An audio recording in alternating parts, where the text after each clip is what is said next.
Hello guys, कैसे हैं आप सब।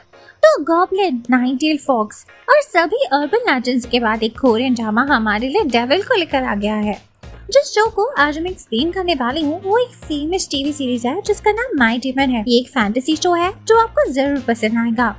ड्रामे की शुरुआत में हमें बताया जाता है कि डीमन एंशिएंट डामाई वर्ड से निकला है, जिसका मतलब शेयर द सेम फेट है, यानी सेम किस्मत को शेयर करना। शुरुआत में डीमन इंसानों के बीच ही रहा करते थे और गार्डियंस की तरह उन्हें प्रोटेक्ट करते थे। एक लड़की को दिखाया जाता है जो हमारी शो की फीमेल लीड है। वो किसी से डर कर भाग रही थी। रात हो रही थी और हर तरफ धुंध फैली हुई थी। वो मन में खुद से सवाल कर रही होती है कि कौन उसका दोस्त है और कौन दुश्मन। कहीं सभी उसके दुश्मन तो नहीं है। क्या उसके सामने से जो इंसान आ रहा है वो डीमन है या एंजल? क्या वो इसे बचाने आया है या डिस्ट्रॉय करने आया है? सामने से जो लड़का इस लड़की की तरफ बढ़ रहा था उसे पूरा नहीं दिखाते और पहुंच जाते हैं 200 साल पहले, जहां एक कैंप में चर्च के फादर सब लोगों के साथ प्रे कर रहे होते हैं। वो लोगों को बता रहे होते हैं कि ये इविल स्पिरिट्स हमें गॉड से जुदा कर देते हैं, तो उनके बहकावे में मत आना। लेकिन तभी ही वहाँ काले ड्रेस को पहना लड़का एंटर होता है। उसने हुड से अपना सर भी कवर करा हुआ था, इसलिए उसकी शक्ल किसी को दिखाई नहीं देती। वो होली वाटर में हाथ डालता है तो उसमें से रोजेस बाहर आ जाते हैं। वो एक रोज को हाथ में लिए आगे बढ़ते रहता है। ये लड़का हमारी स्टोरी का मेनली गुवॉन है। उसके हाथ पे एक क्रॉस का निशान है। जैसे जैसे वो आगे बढ़ता है पहले तो सारी कैंडल्स बुझ जाती है, फिर वो हर तरफ खून से एक वर्ड्स लिख देता है जो देखकर वहाँ मौजूद लोग भागने लग जाते हैं, ये कहते हुए कि एविल स्पिरिट आ गया है, चलो भागो। सब जा चुके थे, बस फादर और एक बच्चे ही कैंप में बच गए थे। वो बच्ची गुवान के ऊपर क्रॉस को फेंकती है जिससे इस गुवान के चेहरे से खून निकलने लगता है। वो इस क्रॉस को उठाकर बच्ची की तरफ बढ़ रहा होता है। फादर डर जाता है पर गुवान उस क्रॉस को इस बच्ची के हाथ में रखकर कैंप से चले जाता है। बाहर निकलते ही गुवान एक चुटकी बजाता है जिससे उसका निशान ठीक हो जाता है और एक मैजिक होता है जिससे वो अपना रूप बदलकर उस जमाने के ह्यूमंस जैसा ड्रेस पहन लेता है। गुवान बताता है कि कैथोलिक्स मानते हैं इंसान के 3 तरह के दुश्मन होते हैं, एक इंसान की बॉडी, दूसरी उसकी दुनियावी जिंदगी और तीसरा इविल स्पिरिट्स। वो आदमी अब एक शिप पर पहुंचता है जहां एक मछेरा मछली पकड़ने की कोशिश कर रहा था।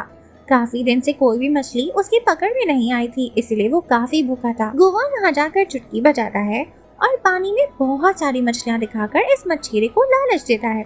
कहता है कि वो उसे सब कुछ दे सकता है अगर मछेरा इससे एक डील साइन कर ले। इस डील के मुताबिक मछेरा 10 साल तक कभी भूखा नहीं सोएगा, लेकिन 10 साल के बाद उसकी बॉडी मर जाएगी और इस मछेरे की सोल वहाँ जाएगी जहाँ से गुवान आया है, यानी कि हेल। ये मछुआरा डील साइन कर लेता है ये बोलकर के दुनिया में कौन सा इसकी जिंदगी अच्छी है, हेल इस बेकार जिंदगी से बुरे नहीं हो सकती। और हाँ, डील साइन करने का एक रूल भी है कि डील साइन करने वाले को खून से ही कॉन्ट्रैक्ट पेपर को साइन करना होगा। अब हम फिर से प्रेजेंट टाइम्स में आ जाते हैं जहाँ उस लड़की को दिखाया जाता है जो शुरुआत में भाग रही थी।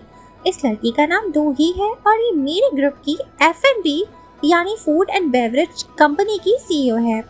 मेरी ग्रुप एक बहुत बड़ा ग्रुप है और इसकी डिफरेंट कंपनीज है, जिसमें से एक की CEO दोही है और आज इसे बेस्ट CEO अवार्ड मिला है। दोही को सब मेरी ग्रुप की प्रिंसेस के नाम से भी जानते हैं। दोही को उसकी असिस्टेंट मिस शिन एक आर्टिकल दिखाती है जिसमें उनके रेसिन जूस के बारे में गलत छपा हुआ था। लिखा था कि इनके जूस में एक्स्ट्रा शुगर डाली होती है। दोही कहती है कि जरूर ये काम मेरी ग्रुप के अंदर के ही किसी आदमी का है। वो मिस शिन को इस बारे में पता लगाने को बोलती है। मिस शिन दोही को बताती है कि मैडम जू ने आज दोही के लिए एक ब्लाइंड डेट को अरेंज करवाया है। दोही शादी के नाम से भागती है पर तभी उसे मैडम जू का फोन आ जाता है। मैडम जू मेरी ग्रुप की चेयरवुमन है जो कि हॉस्पिटल में अपना चेकअप करवाने गई थी। वो दोही को ब्लाइंड डेट का रिमाइंड करवाती है। दोही के मना करने पर भी मैडम जू धमकी देती है कि अगर दोही डेट पर नहीं गई तो वो भी चेकअप नहीं कर पाएंगी, इसीलिए दोही को मानना ही पड़ता है। डेट पर जाने से पहले वो मिस शिन से पूछती है कि मैं डेट पर कितनी देर के लिए रुकूं जिससे सामने वाले को ये ना लगे कि मैं रूड हो रही हूँ। मिस शिन बताती है कि एटलीस्ट तुम्हें आधा घंटा यानी 30 मिनट्स तो रुकना ही होगा। वहीं हमें गुवॉन को दिखाते हैं। वो एज नहीं करा था अब तक, वैसे ही दिखता था जैसा 200 साल पहले दिखाई देता था। बस अब उसकी ड्रेसिंग बदल गई थी और वो और भी ज्यादा हैंडसम हो गया था। वो एक बड़े से रूम में जाता है जहाँ वॉल पर हर जगह बहुत सारी क्लॉक्स लगी हुई थी। सब पर अलग तरह का टाइम चल रहा था। एक घड़ी में 12 बज जाते हैं। जैसा कि हमें पता है गोवान डेविल है और वो सबसे डील करता है, जिसका वक्त 10 साल का होता है। उन 10 सालों में गोवान उनके विशेष को पूरा करेगा, पर उन 10 सालों के बाद इन्हें मारकर इनकी रूह को हेल में भेज दिया जाएगा। एक गैंगस्टर को दिखाते हैं जिसके 10 साल पूरे हो चुके थे और गोवान आ चुका था उसकी सोल को कलेक्ट करने के लिए। लेकिन ये गैंगस्टर गोवान से डर जाता है और उसके ऊपर सामान फेंकता है। वो इसे पूछता है कि क्या हम कुछ और दिन एक्सटेंड नहीं कर सकते, क्या तुम कोई दूसरा कॉन्ट्रैक्ट नहीं डिजाइन कर सकते। गैंगस्टर आदमी कहता रहता है कि प्लीज मुझे एक और चांस दे दो, तुम्हें नहीं पता मैं यहाँ तक कैसे पहुँचा हूँ। गोवान कहता है कि मुझे पता है ना तुम यहाँ तक कैसे पहुँचे हो, तुम मेरी वजह से यहाँ तक पहुँचे हो। तुम्हारी विश पैसा और पावर हासिल करना थी और मैं तुम्हें वो देता गया, फिर चाहे तुमने जितने भी बुरे काम किए हो। इस आदमी की लालच ही नहीं खत्म हो रही थी। वो कहता है कि क्यों ना मैं तुम्हें अपने बदले 10 लोगों की जिंदगियां दे दूं। ना 10 नहीं 100 लोगों की जान दे दूंगा, पर प्लीज मुझे जाने दो, मुझे छोड़ दो। गोवान मना करते हुए बोलता है कि मुझे अपनी इस जॉब से बहुत प्यार है क्योंकि मेरी डील के रूल सबके लिए इक्वल होते हैं। वो बताता है कि तुम आज हार्ट अटैक से मरोगे और उसे सच में हार्ट अटैक आने भी लगता है। ये आदमी जमीन पर गिर जाता है और गोवान से पूछता है कि क्या हेल उतनी ही बुरी है जितना कि लोग कहते हैं। गोवान बताता है कि वहाँ हेल में तपती हुई आग जलती रहती है, यानी हेल फायर, और उसके साथ माइलस्टोन की कभी ना खत्म होने वाले चक्कर लगाने पड़ते हैं। लेकिन ये सब तो पास में होता था, अभी की हेल तो उस मुकाबले में कई ज्यादा खतरनाक है। जब इस गैंगस्टर के बाकी गुंडे इसे चेक करने पहुँचते हैं तब वो मर चुका था और गोवान वहाँ से हाथ में उसकी डील के पेपर्स को लेकर स्माइल करता हुआ आगे बढ़ रहा था। जो गैंगस्टर अभी मर गया उसका एक खास आदमी गोवान को यहाँ से जाते हुए देख लेता है। गोवान ने जहाँ पर घड़ियाँ रखी थी उनमें से एक घड़ी जो कि इस गैंगस्टर की थी जो मर गया, वो घड़ी गायब हो जाती है। वहीं दो ही ब्लाइंडेड के रेस्टोरेंट के अंदर जाती है जहाँ का स्टाफ उसे बताता है कि ये रेस्टोरेंट एक आदमी ने बुक करवाया हुआ है तो वो कहीं और चली जाए। पर डोही को लगता है कि रेस्टोरेंट ब्लाइंडेड वाले लड़के ने डोही के लिए ही बुक करवाया है क्योंकि मैडम जी ने उसको बता दिया होगा कि डोही का बर्थडे है। इसलिए वो रेस्टोरेंट वालों से कहती है कि मैं ही उस आदमी की गेस्ट हूँ जिसने ये होटल को बुक करवाया है। फिर जाकर उस लड़के के सामने बैठ जाती है। ये लड़का न्यूज़पेपर को पढ़ रहा था जिसे देखकर डोही कमेंट कर दी है कि आजकल प्लेन के बाहर न्यूज़पेपर कौन पढ़ता है। वो क्लियर भी कर देती है कि देखो मैंने अपने काम से ही शादी कर ली है, मेरा मर्दों में कोई इंटरेस्ट नहीं है। लेकिन जैसे ही ये लड़का न्यूज़पेपर को हटाता है डोही इसे देखती रह जाती है। ये आदमी असल में गोवान ही था जो कहने लगता है कि तुम जो भी करो मुझे उससे क्या। ब्लाइंडेड वाला लड़का तो दूसरे रेस्टोरेंट में डोही का इंतजार कर रहा था। वो डोही का पूरा बायोडाटा निकाल कर बैठा था जिसमें हमें पता चलता है कि डोही के पेरेंट्स जब वो 11 साल की थी तब मर चुके थे, जिसके बाद मैडम जू ने उसे अडॉप्ट कर लिया था। डोही को तो ब्लाइंड डेट पर 30 मिनट गुजारने ही थे तो वो बह जाती है। गोवान से कहता है कि मैंने ये रेस्टोरेंट बहुत दिन पहले से ही रिजर्व कराया हुआ है ताकि मैं यहाँ सुकून से अपना खाना खा सकूं। डोही कहती है कि मुझे भी कोई शौक नहीं है लेकिन मैं अलमाइटी के ऑर्डर्स को मना नहीं कर सकती। तुम खाना खाओ, मैं चुपचाप यहाँ पर बैठी रहूंगी। वैसे भी मुझे पता है मेरी तरह तुम्हें भी जबरदस्ती मुझसे सेट करवाया जा रहा है। यहाँ डोही अलमाइटी मैडम जो को बोल रही थी पर गोवान असली वाला गॉड समझ रहा था। डोही उस बीच उसे अपना बिजनेस कार्ड भी देती है और गोवान से उसका बिजनेस कार्ड भी मांगती है। गोवान पहले मना कर देता है क्योंकि वो अपनी पर्सनल इन्फॉर्मेशन शेयर नहीं करना चाहता था। डोही के बार बार बोलने पर वो अपना कार्ड दे ही देता है। कार्ड पर नाम के साथ लिखा था सांतबोल फाउंडेशन।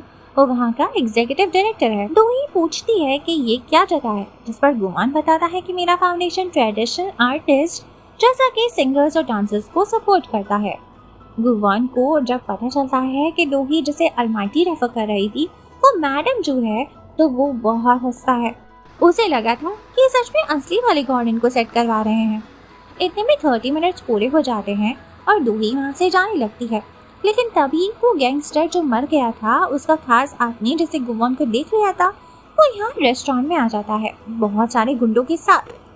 यहाँ वेटर गोवान के लिए उसका फेवरेट केक ला रहा था पर गैंगस्टर उसे टकरा जाता है जिस वजह से केक उड़ता हुआ सीधा जाकर डोही के फेस पर लगने वाला था। लेकिन गोवान आकर डोही को पकड़ लेता है और केक को भी बचा लेता है जिससे डोही के दिल में तो बटरफ्लाईज आने लग गई थी। पर गुवान तो अपने केक को बचा रहा था। दोही अब रेस्टरूम में चली जाती है और गुवान बैठकर अपना केक खाने लगता है।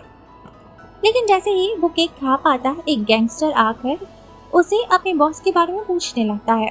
गुवान कहता है कि प्लीज प्लीज प्लीज मुझे एक निवाला ले लेने दो, मैंने ये जगह महीने पहले से बुक करवा रखी है, सिर्फ इसीलिए ताकि मैं ये केक खा सकूं। पर वो गैंगस्टर गुवान के एक बाइट केक खाने से पहले ही अपने हाथों से उस केक को बिगाड़ देता है। फिर गुवान को जो गुस्सा आता है, वो गैंगस्टर और उसके सारे आदमियों को अपने जादू से उस न्यूज़पेपर में कैद कर देता है, जैसे यहाँ कोई सीसीटीवी कैमरा ही ना लगा हो। वहीं दोही रेस्टरूम में जाकर अपना मेकअप सेट कर रही थी। उसे लग रहा था कि गुवान ने वो केक दोही के बर्थडे के लिए अरेंज करवाया है। दोही को गुवान की वजह से जो बटरफ्लाइज आने लगी थी, इसीलिए वो सोचती है कि इस तरह चले जाना रूड होगा। वो गुवान के पास जाती है और उसे कहती है कि मैं इस तरह आधे में से छोड़कर नहीं जा रही हूँ, मैं रूड नहीं बनना चाहती। गुवान कहता है कि पार्टी ओवर, तुम जाओ यहाँ से।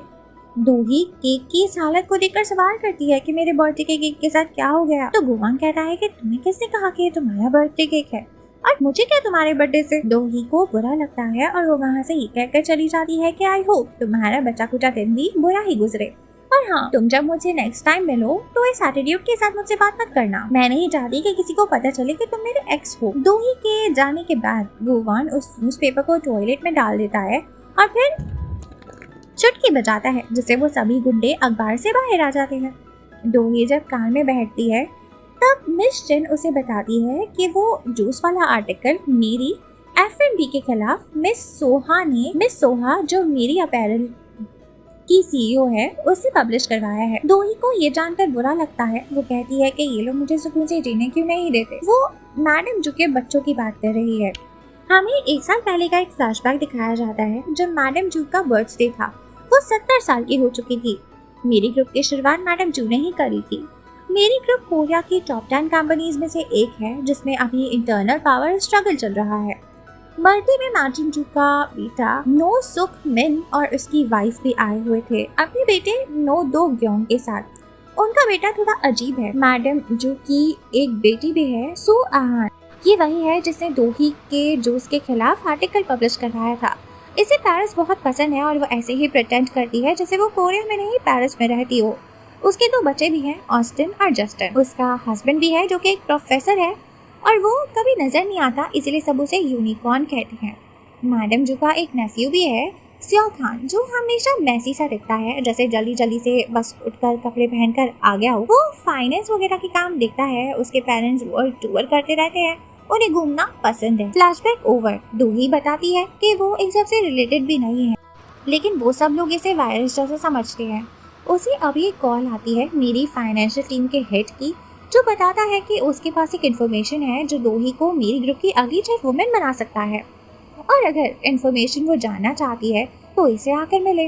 लेकिन दोही इन सब में इंटरेस्टेड ही नहीं थी और उसे मैडम जू का भी मैसेज आता है जिसमें लिखा था मेरा टाइम हो गया है, अब मैं तुमसे हेवन में मिलती हूँ। इस बात से दोही डर जाती है और भागते हुए मैडम जू के पास जाती है। मैडम जू होश में नहीं थी, इसलिए दोही रोने लग जाती है और कहती है कि आप मुझे छोड़कर नहीं जा सकती। इतने में मैडम जू उठ जाती है। वो बस सो ही रही थी। दोही मैडम जू पर बहुत गुस्सा होती है कि आपने मुझे ऐसा मैसेज क्यों करा। इस पर मैडम जू एक केक निकाल के कहती है सरप्राइज। दोही कहती है कि सरप्राइज नहीं, शौक है। मैडम जू उसे उसकी ब्लाइंड डेट के बारे में पूछती है, जिस पर दोही बताती है कि उसकी डेट अच्छी नहीं रही। जिस पर मैडम जू समझाती है कि सिर्फ शक्ल और सूरत इम्पोर्टेंट नहीं होते। इस पर दोही कहती है कि जिस बंदे से मैं मिली थी उसकी शक्ल तो अच्छी थी। जिस पे मैडम जू ब्लाइंडेड वाले लड़की का प्रोफाइल निकाल कर देखने लगती है, जो दिखने में इतना हैंडसम नहीं था। जब दोही उसकी फोटो को देखती है तो उसे रियलाइज होता है कि ये वो लड़का है ही नहीं जिससे वो डेट पर मिली थी। वो मैडम जू को बताती है कि जिस लड़के से वो मिली थी उसका नाम गुवान है। वो मैडम जू को उसका कार्ड भी दिखाती है। यहाँ मिस चिन भी आकर कंफर्म करती है कि मैच मेकर ने गलती से हमें गलत रेस्टोरेंट का पता बता दिया था, जिससे कंफर्म हो जाता है कि दोही गलत लड़के के साथ डेट पर चली गई थी। मिस चिन गुवान को फोन लगाकर दोही की तरफ से उसका टाइम वेस्ट करने के लिए माफी मांगती है और कंपनसेशन ऑफर करती है, लेकिन गुवान नो थैंक यू बोल के फोन को काट देता है। मिस चिन का फोन लाउड स्पीकर पे था। गुवान का एटीट्यूड देखकर मैडम जू कहती है कि ये तो मैच मेड इन हेल था। वो दोही से कहती है कि मैं तुम्हारे लिए दूसरी ब्लाइंड डेट अरेंज करवा देती हूँ। मैडम जो अब दोही को केक कट करने का बोलती है, पर दोही उन्हें रिमाइंड करवाती है कि मैं अपना बर्थडे सेलिब्रेट नहीं करती। मैडम जो कहती है कि उन्हें पता है, इसलिए तो वो हर साल कोशिश करती हैं ताकि पास्ट को बुलाकर दोही अपना बर्थडे सेलिब्रेट करे। मैडम जो के इंसिस्ट करने पर दोही केक काट लेती है। फिर मैडम जो दोही को फिर से समझाती है कि उसे अब शादी कर लेनी चाहिए, लाइफ गुजारने के लिए पार्टनर जरूरी होता है। मैडम जो उसे कपल रिंग्स का एक सेट गिफ्ट में देती है और दोनों रिंग्स उसे पहना देती है। कहती है कि जब उसे पार्टनर मिल जाए वो ये रिंग उसे पहना दे। दोही अब यहाँ से चली जाती है। वो सो आहान से मिलना चाहती थी ताकि उस जूस के बारे में उससे बात कर सके। आखिर आर्टिकल उसी ने पब्लिश करवाया था। मिस्ट्रिन दोही को उस होटल का एड्रेस देती है जहाँ सो आहान का स्टे था। दोही मिस्ट्रिन से गाड़ी की चाबी मांगकर कहती है कि मैं खुद ही चली जाऊंगी। मिस्ट्रिन यूजुअली इतनी आसानी से दोही को अकेले नहीं जाने देती, पर आज मिस्ट्रिन ने बहुत आसानी से चाबी दोही को दे दी। दोही ये देखकर कहती है कि उसे लगा था कि मिस्ट्रिन उसे अकेले नहीं जाने देगी, जिस पर मिस्ट्रिन बोलती है कि मैं तो आपकी लॉयल हूँ और हर मानती हूँ। अब हमें इस मेरी ग्रुप के फाइनेंस हेड को दिखाते हैं जो अब तक दोही का इंतजार कर रहा था। तभी वहाँ पर एक आदमी जिसकी गर्दन पर निशान था वो इस फाइनेंस हेड को मार देता है। दोही जब उस होटल पहुँचती है तो सो आहान वहाँ से जा चुकी थी, इसलिए दोही वहाँ पर एक बीच था वहाँ पर चली जाती है। वो इस बीच पे अपने बचपन में आया करती थी अपने पेरेंट्स के साथ। वो यहीं रात तक बैठी रहती है, ड्रिंक करती है और पेरेंट्स के साथ गुजारे पल को याद करती है। 12 बज चुके थे। दोही दिल में कहती है कि चलो फाइनली मेरा कर्ज बर्थडे खत्म हुआ। दोही ने अल्कोहल पी रखी थी, इसलिए वो ऐप से ड्राइवर को बुक करती है। ड्राइवर आ जाता है और दोनों कार में बैठ जाते हैं। अचानक कार के बटन्स लॉक हो जाते हैं तो दोही अपने फोन को देखती है, जिसके मुताबिक उसका बुलाया हुआ ड्राइवर अभी पहुंचा भी नहीं था। वो समझ जाती है कि ये जो आदमी ड्राइव कर रहा है वो इसे मारने आया है। वो पूछती है कि तुम कौन हो। इतने में ये आदमी पीछे आकर दोही के मुंह पे हाथ रखकर उसे मारने की कोशिश करता है। दोही उसे धक्का देने की बहुत कोशिश करती है। गाड़ी का डोर भी ओपन हो जाता है, लेकिन फिर दोही बेहोश हो जाती है। तब ये आदमी आगे वाली सीट पे कोई वेपन लेने जाता है।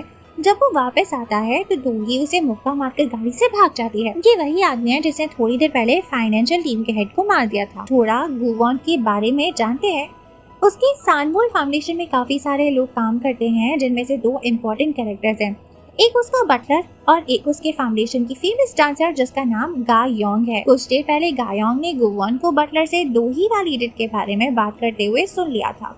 तब से ही वो बार बार गुवॉन से पूछे जा रही है कि वो लड़की कौन है और क्या तुम उसके साथ सोए हो। एक सीन में गुवॉन अपनी सीट पे बैठा था, तब बटलर बोल रहा था कि मैं ही तुम्हारा इंसानी साथी हूँ जो इतने टाइम से तुम्हारे साथ है। वहाँ गायोंग आकर बोलती है कि वो गुवॉन को ज्यादा अच्छे से जानती है। ये दोनों बहस करने लग जाते हैं कि कौन गुवॉन को ज्यादा जानता है। गुवॉन बहस को रोकने के लिए बोलता है कि तुम दोनों ही कहीं से नॉर्मल इंसान जैसे तो हो नहीं, क्योंकि बटलर को अपनी पास्ट लाइफ पूरी की पूरी याद है और गायोंग मुझ जैसे डेमन की फैन है। गाइस, ये जो बटलर है वो वही वाला मछेरा है जिसे शो के स्टार्ट में दिखाया था, जिससे गुवॉन ने डील की थी। मछेरा वो पास्ट लाइफ में था, अब उसका दूसरा जन्म हो चुका है। वो गुवॉन का बटलर है, लेकिन उसे अपनी पास्ट लाइफ अच्छे से याद है। गुवॉन अपनी फाउंडेशन की टेरेस पे जाकर बैठा था। वहाँ बड़ा सा क्लॉक था। वो कोई नया इंसान ढूंढ रहा था जो डेस्परेट हो और जिसे वो डील साइन कर सके। दोही उसका नेक्स्ट बलि का बकरा थी, क्योंकि इस वक्त उसे ही मदद की सबसे ज्यादा जरूरत थी। वो अभी उस किलर से बचकर भाग रही थी। एंड ये वही वाला सीन है जो शो के स्टार्ट में दिखाया था। दोही भाग रही थी और उसके सामने कोई आदमी बढ़ रहा था। थोड़ी धुंध खत्म होती है तो दोही को दिखता है कि वो गुवॉन ही है। वो गुवॉन के पास भाग कर जाती है और कहती है कि मुझे बचा लो। वो किलर बहुत तेजी से इन दोनों की तरफ आ रहा था। गुवॉन कहता है कि अगर दोही इसे डील कर ले तो वो बचा लेगा। दोही कहती है कि डील डिस्कस करने के लिए इनके पास टाइम नहीं है। किलर को तो देखो, उसके हाथ में चाकू है। गुवॉन कहता है कि इस दुनिया में कुछ भी फ्री नहीं होता, डील के बिना मैं मदद नहीं करूंगा। दोही डील के लिए मान जाती है, पर गुवॉन को डील की शर्तें बताने को बोलती है। गुवॉन बोलता है कि अभी ये सब डिस्कस करने का टाइम कहाँ है, और वैसे भी मैं डील साइन किए बिना मदद भी नहीं करता। लेकिन इस साइको किलर को देखकर मुझे घिन आ रही है। गुवॉन किलर से फाइट करने लग जाता है और दोही कार में जाकर बैठ जाती है। फिर जब वो ड्राइव करने की कोशिश करती है तो किलर दोही वाली गाड़ी के फ्रंट ग्लास से टकरा जाता है। दोही डर जाती है और उस रोड पर दूसरी तरफ जहाँ रिवर होता है उसके हैंडल को पकड़कर लटक जाती है। पर तब गुवॉन वहाँ से जाकर उसे हाथ देता है। दोही उसका हाथ पकड़ लेती है और इतने में वो किलर फिर से खड़ा हो जाता है और गाड़ी लेकर दोही और गुवान की तरफ बढ़ने लगता है। गुवान चुटकी बजाकर मैजिक करता है लेकिन उसका जादू काम ही नहीं करता, तो दोही कंफ्यूज होकर गुवान के हाथ को छोड़ देती है और पानी में गिर जाती है। गुवान भी उसे बचाने के लिए पानी में छलांग लगा देता है और वो साइको किलर ऐसे ही ब्रिज के हैंडल से टकरा जाता है, पर वो अब भी जिंदा था। गुवान और दोही पानी में जाकर अनकॉन्शियस हो जाते हैं। पहले दोही को होश आता है और वो गुवान को किनारे तक ले जाने की कोशिश करती है। ऐसा करते हुए दोही अपने हाथ से गुवान के हाथ को पकड़ती है। तभी गुवान का क्रॉस वाला टैटू चमकने लगता है और फिर उसके हाथ से गायब होकर दोही के हाथ पर आ जाता है। इसके बाद दोही भी बेहोश हो जाती है। सुबह जब उसकी आंख खुलती है तब वो किनारे पर थी। गुवान खड़ा था वहाँ और बड़ी ही हैरानी के साथ अपने हाथ को देख रहा था। असल में तो वो मैजिक नहीं कर पा रहा था और टैटू भी उसके हाथ से जा चुका था। दोही गुवान से कहती है कि अच्छा हुआ हम सेफ हैं। तभी गुवान की नजर दोही के हाथ पर जाती है। उसे दिखता है कि उसका वो क्रॉस वाला टैटू दोही के हाथ पर है, इसीलिए वो दोही का हाथ पकड़ लेता है। वैसे ही पानी एक हवा में उड़ता है और दोही बेहोश हो जाती है। इसी के साथ ये वाला एपिसोड खत्म हो जाता है। अगर आप लोगों को ये एक्सप्लेनेशन पसंद आई हो और नेक्स्ट पार्ट देखना चाहते हो तो हमें कमेंट्स करके जरूर बताना, फिर मैं जल्दी नेक्स्ट पार्ट को भी एक्सप्लेन कर दूंगी। शो का कोई हिंदी डब्ड अवेलेबल नहीं है, इसलिए मैंने ज़्यादा ही डिटेल में एक्सप्लेन कर दिया आप लोगों के लिए। तो अगर आप लोगों को शॉर्ट एक्सप्लेनेशन ज़्यादा पसंद आती है तो मुझे सजेस्ट करना, फिर नेक्स्ट वीडियोज़ में हम ज़्यादा डिटेल्स ऐड नहीं करेंगे।